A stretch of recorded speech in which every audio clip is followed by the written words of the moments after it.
रविंद्र कौशिक एके black tiger का नाम सुना है कभी? नहीं सुना? तो आज की इस वीडियो में हम जानेंगे एक लेजेंडरी स्पाई की कहानी के बारे में।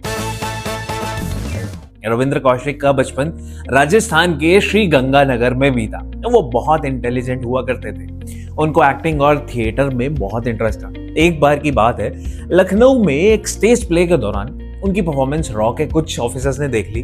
उनकी एक्टिंग स्किल्स और शार्प माइंड से वो बहुत इंप्रेस हुए। उन्होंने फील किया रविंद्र एक बहुत अच्छा अंडरकवर एजेंट बन सकता है। रॉ ने उनसे कांटेक्ट किया और उन्हें एक रिस्की मिशन के बारे में बताया। और रिस्की ऑपरेशन था पाकिस्तान में जाकर इंडिया के लिए इंटेलिजेंस गैदर करना।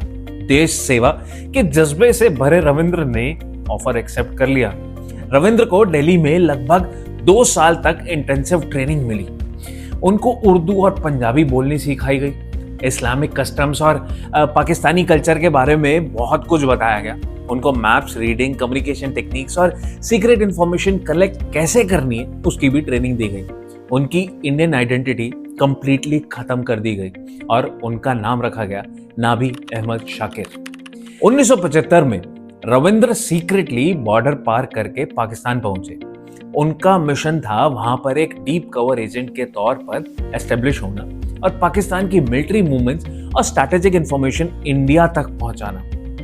पाकिस्तान पहुंचने के बाद रविंद्र ने बहुत क्लेवरली अपनी नई आइडेंटिटी बनाई। उन्होंने कराची यूनिवर्सिटी में एडमिशन लिया और LLB की डिग्री हासिल की। अपनी पढ़ाई के साथ साथ उन्होंने लोकल लोगों से दोस्ती बना ली और बहुत सारे कॉन्टैक्ट्स बढ़ाए। कुछ टाइम बाद उन्होंने पाकिस्तान आर्मी में सिविल एम्प्लॉय के तौर पर जॉब हासिल कर ली। अपनी हार्डवर्क और डेडिकेशन से वो धीरे धीरे रैंक में ऊपर बढ़ते गए और इवेंचुअली मेजर के पोस्ट तक पहुंच गए। आर्मी में उनकी एक्सेस बहुत इंपॉर्टेंट इंफॉर्मेशन तक हो गई थी। 1979 से लेकर 1983 तक ये वो पीरियड था जब रविंद्र ने इंडिया को बहुत वैल्यूएबल इंफॉर्मेशन भेजी। उनकी रिपोर्ट्स में पाकिस्तानी आर्मी की डिप्लॉयमेंट्स, वेपन सिस्टम्स और स्ट्रैटेजिक प्लान्स के बारे में डिटेल होती थी। ये इंफॉर्मेशन इंडिया के लिए बहुत क्रूशियल साबित हुई, खासकर बॉर्डर सिक्योरिटी और मिलिट्री प्लानिंग के लिए। उनके काम से खुश होकर ही प्राइम मिनिस्टर इंदिरा गांधी ने उनको द ब्लैक टाइगर का टाइटल दिया था। रविंद्र का डाउनफॉल तब शुरू हुआ जब रॉ ने इनियात मसीह नाम के एक और एजेंट को उनसे कांटेक्ट करने के लिए पाकिस्तान भेजा। इनियात एक इनएक्सपीरियंस एजेंट था और वो पाकिस्तान इंटेलिजेंस एजेंसी के हाथ लग गया। टॉर्चर करने पर इनियात ने रविंद्र के बारे में सब कुछ बता दिया। सितंबर 1983 में रविंद्र को अरेस्ट कर लिया।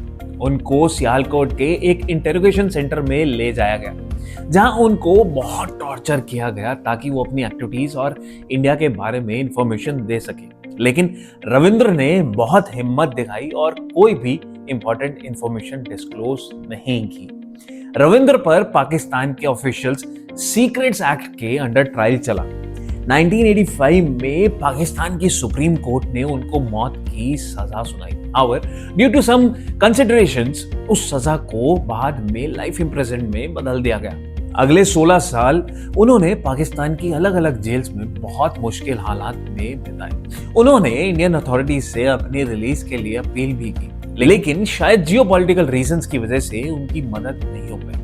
जेल में उनकी हेल्थ बिगड़ती गई।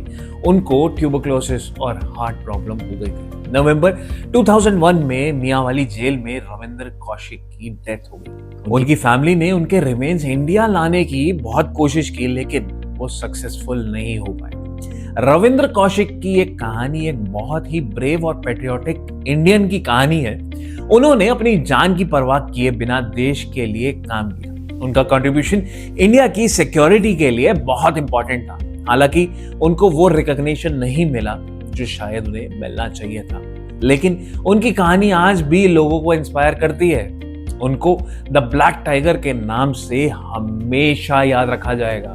उनकी स्टोरी हमें याद दिलाती है कि देश के लिए चुपचाप काम करने वाले हीरोज भी होते हैं, जिनके सैक्रिफाइसेस को कभी भुलाना नहीं चाहिए।